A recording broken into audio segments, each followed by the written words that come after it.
Tech Sounds presenta Con su permiso.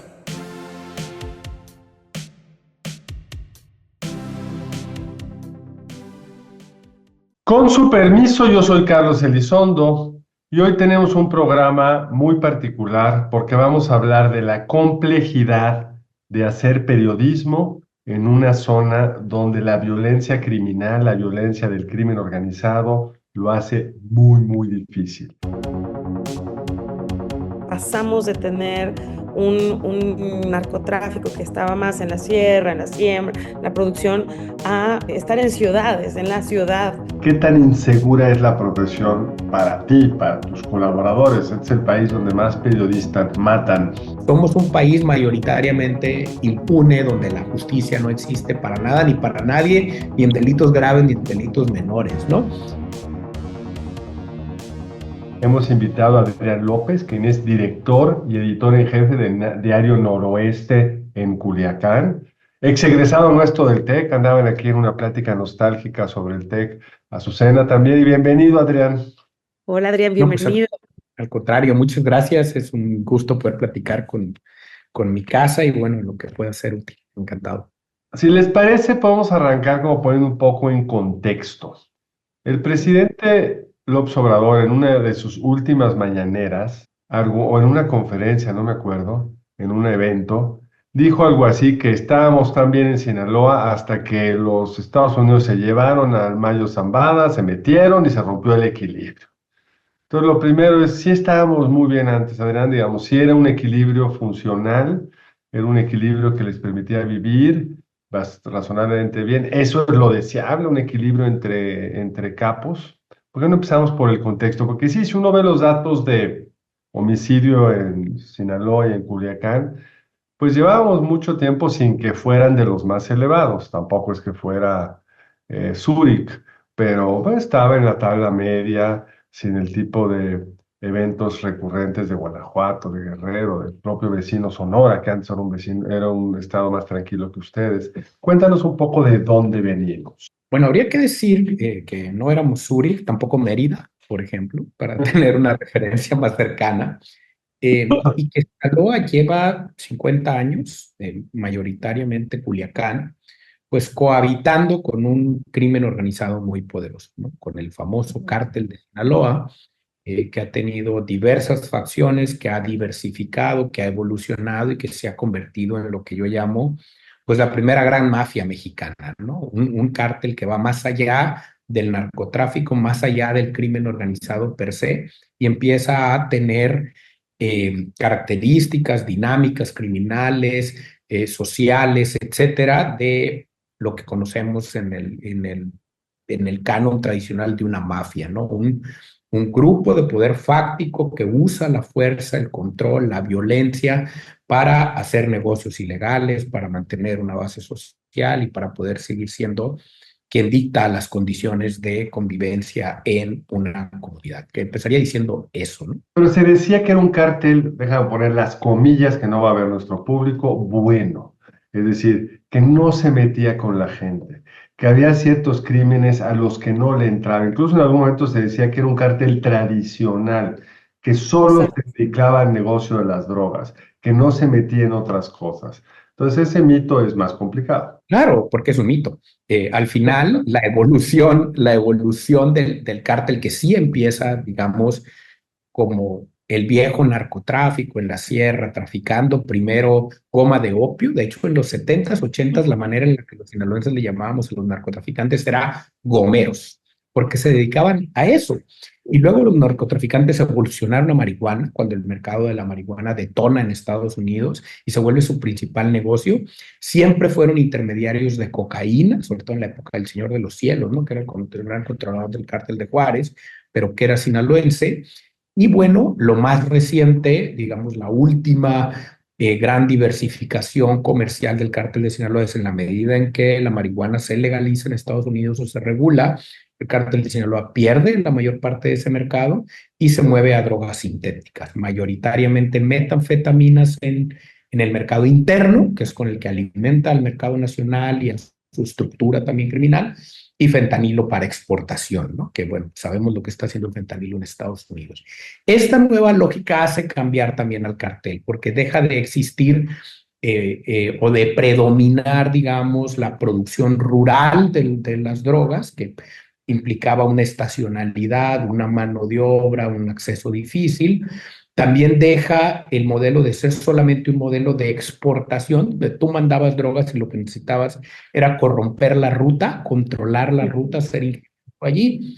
Y empezamos a hablar de una lógica mucho más urbana, porque las cocinas donde se cocinan las metanfetaminas están en la ciudad, necesitan agua, necesitan luz, y además, pues de una capacidad de producción de todo el año, ese es otro tema, y que implique un control territorial. ¿Por qué? Pues para controlar la esquina, pues necesitas controlar la cuadra, y para controlar la cuadra necesitas controlar el sector. Y Para eso la implica... venta doméstica de las metanfetaminas necesitas una red de distribuidores, por decirlo en un argot comercial.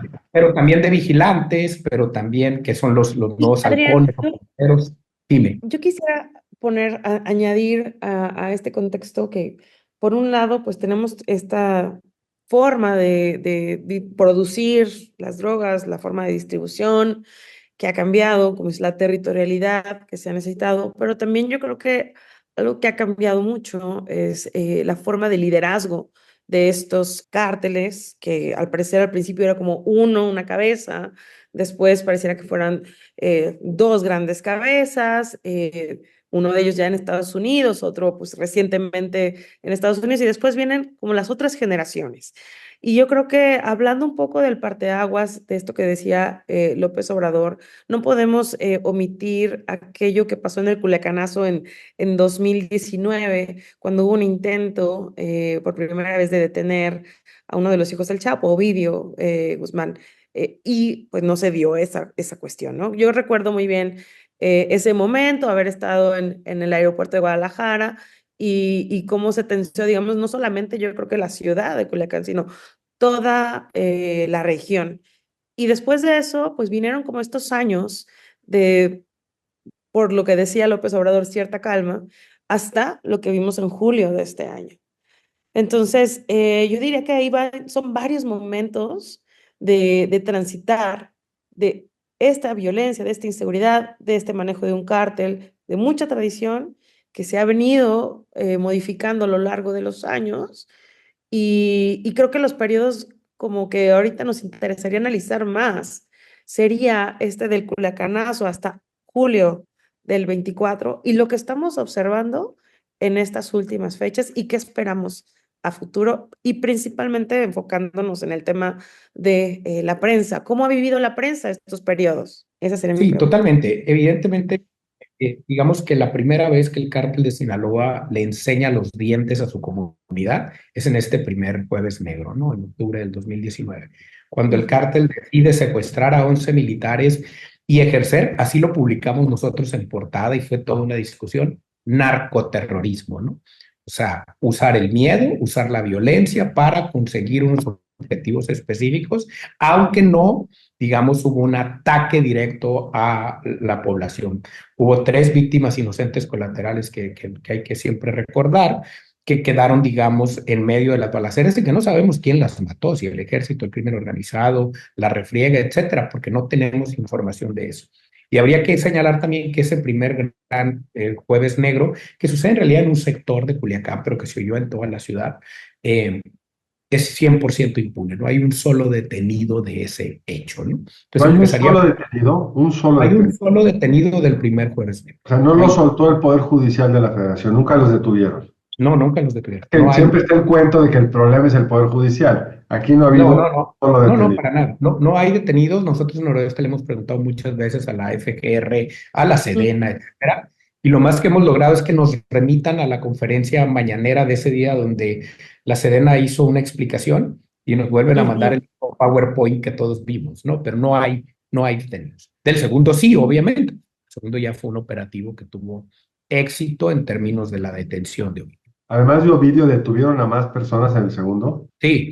Ahí creo que 19 detenidos y también reportaron 19 abatidos. Nosotros creemos que son muchos más, simplemente por el conteo de vehículos que hicimos. Logramos ir al siguiente día, nuestro equipo, fue en un poblado, no fue en la ciudad. Sí, tiene particularidades o cosas muy diferentes. Una fue en la madrugada, no fue a media tarde, en una comunidad que se llama Jesús María, que es del municipio de Culiacán, pero que está a las afueras de Culiacán, que tiene un solo acceso carretero y entonces eso generó, pues digamos, como otra lógica dentro de la batalla. Sabemos que hay detenidos, sabemos que hay abatidos. Nunca hemos logrado también que nos expliquen cuántos abatidos hubo, se han mantenido con esa narrativa de los 19. Y la otra es que el Jueves Negro o el narcoterror alcanza a todo el estado. Mientras que lo primero fue mayoritariamente la zona centro, Culiacán y los accesos, este fue desde Ahome, en Mochis, en la frontera con Sonora, hasta Escuinapa, ¿no? Pero solo Sinaloa. ¿Mande? Solo Sinaloa. Solo Sinaloa y las fronteras con Nayarit y con Sonora. O sea, pero sí digamos que tuvo una escala estatal, también en Durango, ¿no? También en la frontera con Durango. Entonces, digamos que la lógica era como cerrar el estado de alguna manera, ¿no? Al final supimos que Ovidio lo trasladaron muy rápido en helicóptero y que pues terminó muy rápido en la Ciudad de México. Entonces, sí, yo creo que son parteaguas en esta relación, en esta coexistencia con el cártel para Sinaloa. Y esto que decía ahorita Carlos, ¿no? Yo publiqué hace 15 días, creo, un artículo en El País donde hablaba de ese mito, ¿no? Donde cómo los sinaloenses durante muchos años nos autoengañamos con el mito del cártel sofisticado, del cártel que no cobra piso, etcétera, del cártel que no expolia, sino que ayuda, ¿no? Que es buena onda. Un poco en esta tesis de Marcelo Berman diciendo que las razones, en el libro El negocio del crimen, las razones por las que el crimen ha proliferado en América Latina es porque es un crimen que reparte beneficios, ¿no? O sea, con estados débiles, un crimen que reparte beneficios. Y creo que en Sinaloa hemos vivido muchos momentos de esta coexistencia. En el momento anterior de este 25 de julio, donde teníamos 1.4 homicidios diarios, que da una tasa de 19 homicidios por cada 100,000 habitantes, que es altísima para una democracia avanzada, pero que ya no son 80, como lo vivimos en 2010, que ha sido nuestro peor año histórico de violencia, con 6.5 homicidios diarios, y que ahorita andamos allí otra vez. O sea, esta escalada de violencia nos puso allí otra vez y nos recordó pues que ese equilibrio era muy frágil. El mismo Marcelo le llama así, hay equilibrios, malos equilibrios por supuesto, de alta violencia y de baja violencia, pero son malos equilibrios porque al final penden de la estabilidad del crimen organizado. Y fue lo que pasó, ¿no? Se peleó, de hecho en 2008, 2011 lo vivimos, la disputa entre los Beltrán Leiva y los Guzmán fue lo que nos metió acá. ¿Qué ha cambiado para la prensa? Y me muevo hacia allá. Yo creo que hay diferencias en esta guerra y la anterior. La primera es muy obvia. Creo que si tú revisas los periódicos de 2009, en diciembre del 2009, cuando matan a Arturo Beltrán en Morelos y cuando asesinan al secretario de Turismo acá en Sinaloa, las páginas de nuestro periódico contaban la guerra todos los días. 5, 7, 10 muertos, matanzas, etcétera. Pero solo contaban los muertos. Y abres las páginas de sociales y están llenas de bodas, 15 años, eventos comerciales, el teatro lleno, etcétera. La gente sabía, también entre comillas, para que se entienda en el podcast, se matan entre ellos. Y si tú no estás metido y estás sustraído y no estás metido en el negocio del narco y no debes nada ahí, pues deberías de poder funcionar, porque no te van a atacar. Porque siempre había la historia, lo mataron, quién sabe, porque andaba con... Bueno, la criminalización, cuando alcanza a alguien que pareciera no ser de ese mundo, es automática, porque en realidad nadie queremos saber. En algo andaba, se le veía dinero, fíjate que debió haber sido algún otro tipo, tenía unos amigos raros, etcétera, ¿no? Así hemos criminalizado, sobre todo, por ejemplo, a todos nuestros jóvenes desaparecidos, ¿no? Pero entonces, en ese periodo anterior, como que convivían, por un lado, el anunciar los muertos, y por otro lado, se cortaba y era la vida normal. Yo creo que la explicación de eso es que se matan entre ellos era más verídico que entonces, que ahora, perdón. ¿Por qué? Porque el negocio del cartel era mayoritariamente narcotráfico, no se había diversificado como se ha diversificado ahora a lavado de dinero, a negocios lícitos, ¿me explico? En estos últimos años se ha imbricado mucho más en la sociedad del crimen organizado, eso hay que decirlo, ¿no? Y la segunda cosa es que no vimos narcoterror. O sea, no había ahora como el arrojar ponchallantas en un crucero que genera un caos enorme en una ciudad, y si tú a esta hora llevas al hijo a la escuela, pues te vas a quedar en medio de un embotellamiento generado por violencia. No vimos estos bloqueos con vehículos quemados, no vimos ayer lo decía el secretario de Seguridad, el uso de explosivos caseros para dar la batalla. Y creo que ese es un matiz importante, ¿no? La lógica de generar miedo para bloquear la ciudad, para impedir alguna persecución, etcétera, que esto habla también de una evolución en las violencias, ¿no? Que despliegan los carteles, una lógica de guerra y guerrillas, etcétera. El segundo gran elemento, y creo que si no es que el primero, es el celular. O sea, es lo que comunicamos ahora y vivimos a través de redes sociales. Toda la propaganda, justo tuiteaba de eso, posteaba de eso, que ocurrió porque existió narcopropaganda en 2010, 2011, en Noroeste la vivimos. En Noroeste dejamos de publicar las narcomantas, de hecho ni las llamamos así, por una decisión de no transmitir, de no ser voceros en portada, 8 columnas de los grupos del crimen organizado. La primera vez que dejamos de publicar una manta enorme que encontramos en un lugar, de hecho estoy en Mazatlán, fue acá en Mazatlán, al siguiente día nos dejaron la misma manta en la banqueta del periódico con el cuerpo de un adolescente decapitado. Wow. ¿Por qué? ¿Qué querían? Es, no la viste, aquí está, ¿no? Quiero que transmitas. En la transmitas. Mi mensaje, porque éramos los canales para informar, ¿no? Entonces, la propaganda de aquella guerra ocurrió a través de los medios, presionando a los medios, intentando. Luego, en 2010, nos balearon el periódico porque nos negamos a publicar una información que nos exigían publicar, que atacaba al bando contrario, bien, y a través de estas lonas. Ahora no, ahora todos tenemos un celular, ya no nos necesitan para eso, no sé si es buena o mala noticia, pero ya no nos necesitan para eso, pero estoy seguro que en esta guerra también llegará la presión de uno u otro grupo por inclinar la balanza. ¿Qué propaganda vemos ahora? Las mantas, por supuesto. O justo hoy tiraron volantes atribuidos a un grupo, uno de los grupos en una avioneta en Culiacán acusando al gobernador de cosas, ¿no? Nunca vamos a saber si estos mensajes son reales o no, si los tira el grupo contrario o alguien que quiere lucrar con la situación, ese es otro elemento. Y la otra, por supuesto, en redes sociales y en videos. La marca Sinaloa, el estigma Sinaloa da muchos clics. Hay muchísima desinformación ahí. Todo el mundo se quiere montar en el tema, sobre todo desde la Ciudad de México y desde fuera, pues para ganar clics. Y pues es muy triste porque se trata con muy poco rigor y se trata con muy poca cautela y poca prudencia para los que estamos acá, para los que sí informamos desde acá, ¿no? Entonces yo creo que eso es importante decir. Oye, ha sido muy claro esto, Adrián, y querría que pasáramos como a una cosa más personal. ¿Qué tan insegura es la profesión para ti, para tus colaboradores? Este es el país donde más periodistas matan y muchas veces es el crimen el que lo matan. Es probablemente el principal ejecutor de periodistas. No sabemos bien porque en general no hay una investigación ni mucho menos un responsable. Pero ¿qué es hacer hoy periodismo en Sinaloa? Bueno, yo empezaría diciendo que hacer periodismo en México es peligroso para todos, no nada más en Sinaloa. Y es peligroso por los números que ya citaste. Somos, para efectos prácticos, el país más violento del mundo para hacer periodismo, que no tiene un conflicto armado formal, conocido formalmente, pero pues, vaya, nuestras cifras dicen lo contrario. Y sobre todo porque la impunidad en estos asesinatos, ataques, agresiones, amenazas es 99%. O sea, por más que digamos que eso cambió, no ha cambiado. Pero pues también porque la impunidad en el resto del país para todas las demás personas que no son periodistas también es de 95, 98%.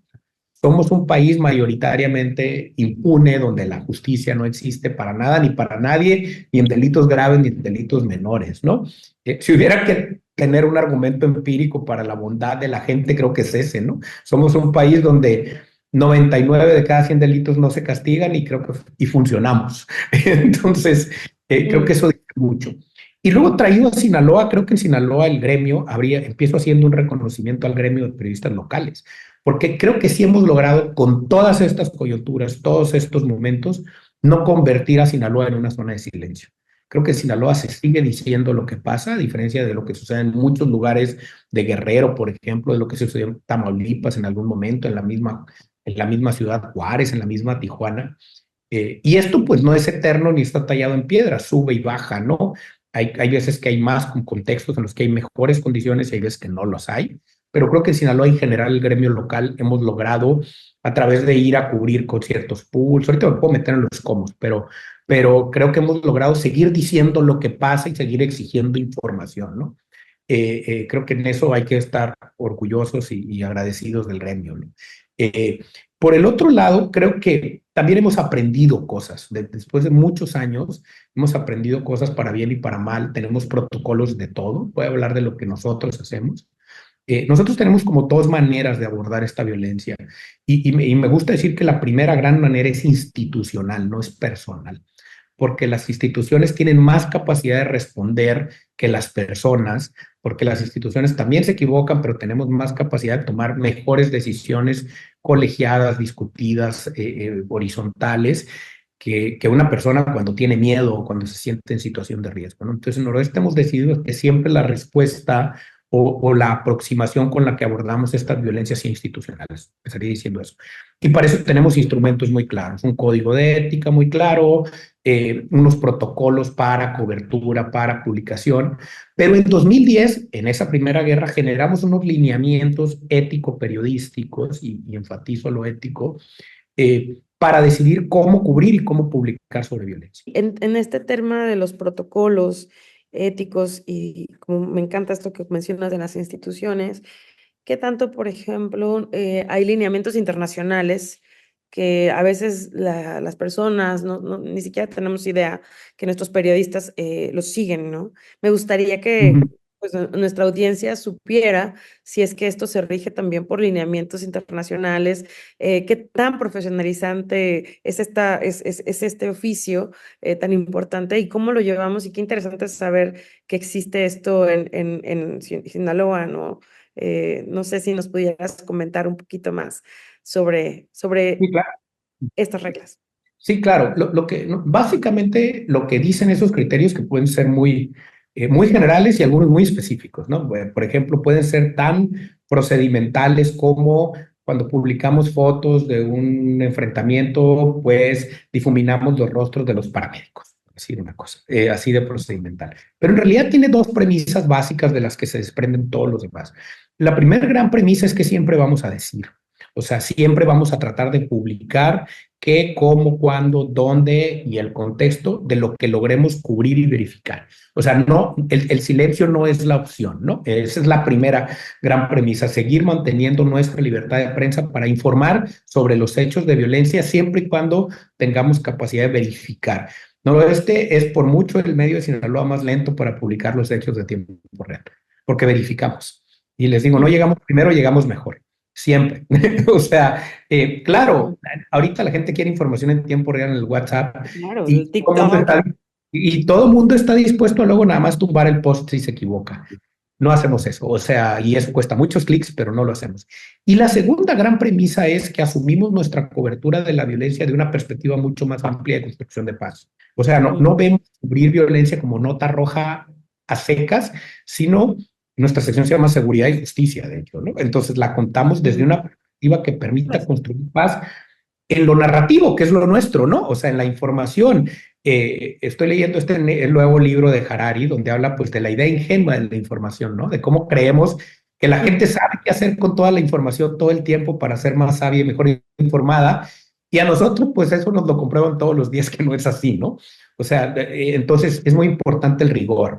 Y entonces la segunda premisa es bien sencilla, es vamos a destacar los hechos de violencia en nuestra portada, en nuestro portal, en nuestras plataformas, sí, solo si contribuyen al Estado de Derecho y la construcción de paz, porque si es violencia per se la vamos a seguir informando, pero si se mataron 8 contra 8 en la sierra y es un espectáculo de sangre, va a ir en interiores o blanco y negro, no vamos a contar los detalles morbosos de eso, porque es abonar a la narrativa de lo que ellos quieren. Yo no publico los audios, pues, o en el segundo Culiacanazo, todo el mundo circuló estos videos donde una facción y la otra salía fuertemente armada con vehículos y el cártel de Sinaloa exhibe su poderío. El cártel de Jalisco lo hace mucho y todos los medios lo publican, ¿no? Pues no hago eso, ¿no? Y eso podrá ser periodísticamente válido, pero creemos que tenemos que tener una postura ética en frente de esa violencia. Y eso es discutible, ¿no? Desde el canon básico del periodismo, pero sí somos un medio con postura, ¿no? No nos asumimos como un espejo de la realidad. Porque nadie lo es, ¿no? ¿Qué es la realidad ahorita? Claro, siempre hay una parte, Claro. una parte, pues, ¿no? Y la tercera gran premisa es que nuestro periodismo no viole derechos y esté del lado de las víctimas. Así de sencillo, ¿no? O sea, no difundo identidades de menores, no replico dichos que agreden a otras personas, no hago narcoperiodismo en la lógica de Emma Coronel entrega despensas en tal lugar, pues yo no hago una nota de eso, la señora está en su derecho de entregar despensas o modela en Milán, pues a nosotros nos parece que es contribuir a esa genealogía y esa mitología, entonces sí tenemos una postura. Y claro, ya digamos la aplicación de esto, en realidad los diseñamos para tomar decisiones. Publico para esto, ayudar.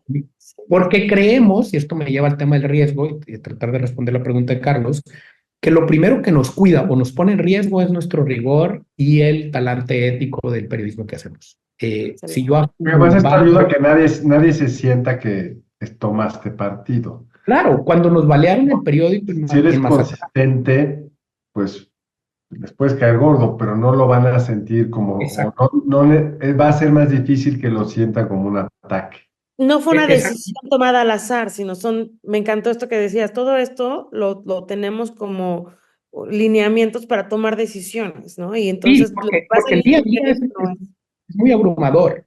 Entonces, Claro. ahorita estamos reportando 8, 10, 12 hechos de violencia diarios. ¿Cómo decides con eso si no tienes como un medio marco mental en la cabeza, ¿no? Claro. Y segundo, sí es muy casuístico. Cuando algo se sale de esto, ¿qué hacemos? Por ejemplo, la carta de Mayo Zambada. En nuestro canon, esa carta no debíamos haberla pública. ¿Por qué? Pues porque no reproducimos mensajes íntegros, así dice el lineamiento, ¿no? Del crimen organizado, atribuidos a, que cuenten versiones de, etcétera. Pero decidimos que la carta sí era publicable de manera íntegra, dado el vacío de información enorme que teníamos, siempre aclarando que era su versión, no que era así sucedieron los hechos, y sobre todo porque nadie de las autoridades había articulado ningún tipo de versión y porque en Sinaloa el caso de la captura del Mayo Zambada y de Joaquín y el asesinato de Melesio Cuen, sobre todo esto segundo, que afuera no se entiende tanto, pero en lo local fue incluso más relevante que la captura del Mayo, porque era un personaje muy complicado, era el gran cacique de la universidad y lo asesinan el mismo día y ahora sabemos que en el mismo lugar con que el Mayo Pero la Zambada. Fiscalía General de la República ha validado que esa toma donde supuestamente en una gasolinera lo había matado era un montaje, un montaje. Lo que no sabemos es quién lo hizo.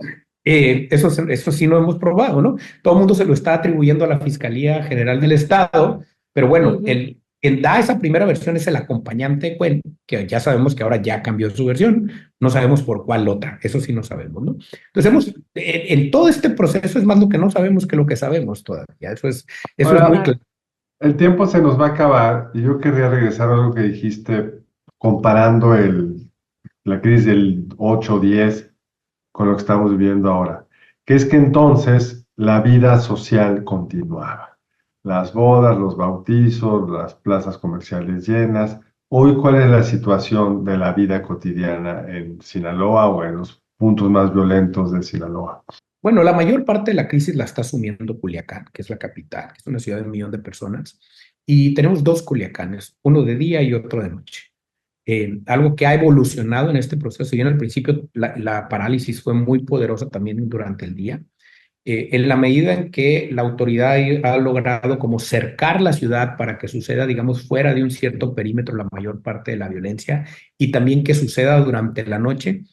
Tenemos una ciudad que trata de vivir de día, de 8 de la mañana a 6, 7 de la tarde, de hacer su vida, de ir a la escuela, etcétera. Todavía con afectaciones muy importantes en lo escolar, en lo comercial, muchos negocios cerrados, escuelas al 50, 60%, prácticamente sin vida nocturna, restaurantes, bares. Quien conoce Culiacán sabe que nos encanta la fiesta y ahorita eso no existe. Y un Culiacán de noche, ¿no? Un Culiacán donde las cosas pasan durante la noche y alrededor de Culiacán y la gente se amanece con las noticias de, pues, los hallazgos de los cuerpos, los enfrentamientos que hubo, etcétera. Y la gente está buscando una manera de vivir con eso, ¿no? Yo no sé si lo vamos a normalizar, porque creo que a diferencia de 2008, 2010, que sí podías normalizar una cierta violencia, ahora la afectación es real en toda la población. Pero es real porque hay una serie de acciones de bloqueo o porque la violencia es más... Que te puede tocar, ¿no? Como esta Exacto, deja más riesgo a los... Yo creo que es real porque tienes afectaciones a tu vida cotidiana innegables, ¿no? El transporte público, los horarios. O sea, cierran el transporte público. Sí, el transporte público está, o sea, sí, a las 7, 8 de la noche ya no hay. Déjenme ayudar un poquito. O sea, creo que lo que mencionaba Adrián hace rato es, pasamos de tener un narcotráfico que estaba más en la sierra, en la siembra, la producción, a estar en ciudades, en la ciudad, con las nuevas drogas que se están generando ahí. Entonces, yo creo que por eso la afectación en las ciudades como mucho más evidente, Y creo mucho más que difícil. también, déjame agrego un último elemento, que es todo mundo en Sinaloa entiende el contexto de la guerra. Sabe que hay dos facciones en guerra y que ninguna de las dos ha ganado. Ok. Y son las dos facciones históricamente más conocidas y más poderosas del cártel de Sinaloa. Y Y para la gente cerrar, sabe que la Adrián, guerra existe. la guerra existe, Adrián, y para cerrar, ¿qué desenlace te imaginas? Porque las guerras como estas se pueden terminar porque una parte derrota a la otra, o pueden quedarse en una guerra civil, por llamarla de alguna forma, muy violenta, pero como de baja intensidad, digamos, se puede resolver porque un tercero, digamos, el Estado mexicano, Ah, logra imponer límites. ¿Cómo te lo imaginas? yo creo que va a terminar cuando alguna de las facciones ya no pueda dar la batalla o porque la abatieron, la detuvieron, la cooptaron, perdió los recursos, etcétera. La vez pasada la guerra nos duró más de 2 años y empezaron a descender los homicidios cuando Arturo Beltrán Leiva fue abatido en Morelos. Era el gran generador de la violencia. Y hay que recordar que en aquel entonces la guerra alcanzó a todo el país porque los de Sí. Beltrán Leiva hicieron una alianza con los Zetas y dieron la batalla en todo el país. Eso no lo hemos visto todavía, acá sigue estando entre Culiacán y el centro sur de Sinaloa hasta Elota. Yo creo que esta guerra se va a terminar cuando eso suceda, ¿no? Cuando una facción ya no pueda dar la pelea por alguna de todas estas razones. Se mencionaba de una alianza con el cartel Jalisco Nueva Generación que llevaría esta guerra a algo A más. otro nivel. Ujú. La verdad es que no tenemos evidencia. Ha habido Oye, muchísima rumorología alrededor de todo esto, pero no tengo evidencia precisa que esté sucediendo así. Seguimos viviéndola mayoritariamente en Culiacán, que ese es el otro factor. La disputa es por el territorio y el territorio es Culiacán y es la cuna del cartel. De hecho, si hubiera que decirlo así, digamos que la zona de Badiraguato, el noroeste de la ciudad, que es donde la facción de los Chapitos ha tenido históricamente el control, tiene como frontera en medio a la ciudad, con el suroeste, que es donde la facción de los Zambada históricamente han controlado y es donde ha sucedido la mayor parte de la violencia y de los enfrentamientos en esta guerra. Y quizá otra vez pasada, que no vamos a acabar nunca, porque el tema es realmente complicadísimo. Vamos a tener un juicio en Estados Unidos del Mayo Zambada diciendo Claro. no sabemos qué, acusando a mm, no sabemos quién, involucrando a no sabemos qué funcionario público. Es decir, esta reificación que se hizo en torno al juicio de García Luna, que la palabra de un narcotraficante señalaba lo que había sucedido, pues le da al Mayo Zambada un poder enorme para dar su explicación de lo que está pasando. A ver, yo lo decía cuando la Carta del Mayo se publicó, lo increíble, lo triste, lo que demuestra nuestro nivel de fracaso, de institucionalidad, de estado débil, etcétera, es que la versión más creíble que tenemos hasta ahora de lo sucedido es la del Mayo. Y fue esto. parcialmente validada por la Fiscalía. Sí, sí, sí, sí, que ha Oigan, ido para validando la terminar, fiscalía. ya estamos al límite. Qué lástima porque creo que nos podemos quedar más tiempo. Claro, es Yo muchísimo. solamente quisiera una recomendación. Siempre me gusta pensar en los ciudadanos y la ciudadanía, ¿no? ¿Cómo podemos recomendar? Me encantó lo que dijiste. Aquí sí estamos enterados, ¿no? Sí sabemos cómo está la cosa y con base en la información podemos ir avanzando. ¿Qué nos recomendarías a los que no estamos ahí para informarnos mejor? Porque por un lado, sé que ustedes batallan mucho por no caer en esta zona de silencio, pero por otro lado, hay mucha información que hace mucho ruido y que nada más contamina. Entonces, ¿cómo navegar en este mundo para poder enterarnos mejor y en un momento dado tratar de avanzar en la paz? Lean medios locales, lean medios locales. O sea, al final, los que estamos en el territorio, mi equipo, digo, yo pues en realidad doy las entrevistas, pero es mi equipo quien se la super rifa. eh, eh, Somos los que estamos en el territorio. O sea, luego a mí me causa como todos los días, todavía me sorprendo de ver a alguien en algún lugar del país o de fuera del país explicar Culiacán desde la Condesa, Milán o alguna otra cosa, ¿no? Eh, eh, Mm, entonces, consuman los medios locales. Ahí están los hechos para empezar. Yo entiendo que hoy todos queremos relatos, ¿no? Todos queremos historias.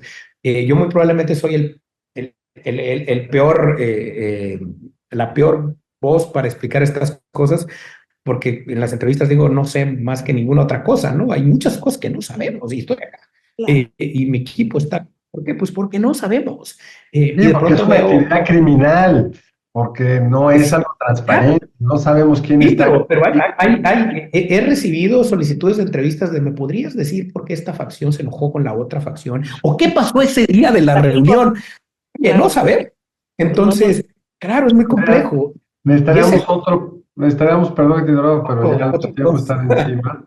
Necesitaríamos otro programa para poder... Yo creo que lo correcto es leer medios locales también por respeto a la gente que literalmente se juega la vida por seguir informando. Pues lo haremos, es una muy buena sugerencia. Lean el Noroeste, empecemos por ese, que ya nos explicaron con mucha claridad cuáles son sus principios éticos y funcionales, digamos, la forma de construir la noticia, porque sí, el periodismo tiene este reto enorme de poder cubrir sin estar expandiendo la información de una de las fuentes. Adrián, muchísimas gracias. No, hombre, al contrario, gracias. Encantado de platicar. Azucena, gracias por estar con nosotros y a ustedes que nos acompañaron en esta emisión de Con su permiso, los esperamos la semana siguiente. Que tenga una feliz jornada. Hola, somos Eduardo Aguiñaga, Eva Guerra y Alicia Galindo y te invitamos a escuchar Territorio Negocios, un podcast que analiza las tendencias y transformaciones empresariales en México y América Latina. Territorio Negocios es parte de Tech Sounds Podcast, la barra oficial del Tecnológico de Monterrey. Muchas gracias al equipo del Tecnológico de Monterrey. Denle seguir a este podcast, compártenlo y activen la campana de notificaciones para no perderse ningún episodio. Recuerden que siempre los leemos en los comentarios de Spotify y en las redes sociales de la Escuela de Ciencias Sociales y Gobierno. Productora ejecutiva Lisbeth Siller. Productora de Con su permiso Artemisa Padilla y Nadia Rodríguez. Diseño Lisette Rodarte. Analíticos y alianzas Lilia Martínez. Postproducción Max Pérez y Marcelo Segura.